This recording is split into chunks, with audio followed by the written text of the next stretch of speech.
এই মেয়ে, হ্যাঁ বলো। তুমি কি বাপের বাড়ি থেকে কিছু শিখে আসোনি?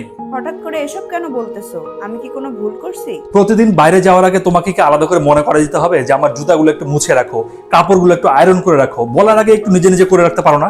আমি কাপড় বের করে রাখলে তো তোমার পছন্দই হয় না, তুমি পরো না। পরবো কিভাবে? তোমার পছন্দই এমন ফালতু। এতদিন ধরে আমার সঙ্গে আছো, তারপরে আমার টেস্ট এখনো বোঝো না। এখনো বসে আছো, কোনো যাও। যাচ্ছি।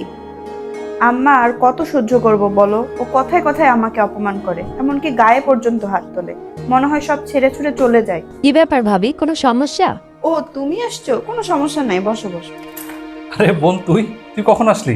আসবি যে বলিসনি তো। ভাইয়া, আমি একটা জরুরি কথা বলতে আসলাম। তোদের জামাই আমাকে কথায় কথায় অপমান করে, এমনকি গায়ে হাত তোলে। আমি আর সহ্য করতে পারতেছি না। বলিস কি? ওই বেয়াদবের এত বড় সাহস, তোর গায়ে হাত তোলে? তুই আমার সঙ্গে এখনো চল, আমি আজকে পুলিশে জানাবো।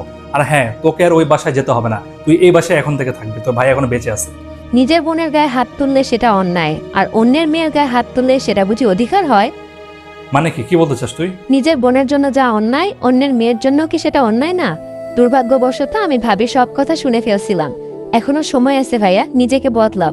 ভাবিও কারো বোন, কারো আদরের মেয়ে। বেশি দেরি হয়নি এখনো, ভালো হয়ে যাও।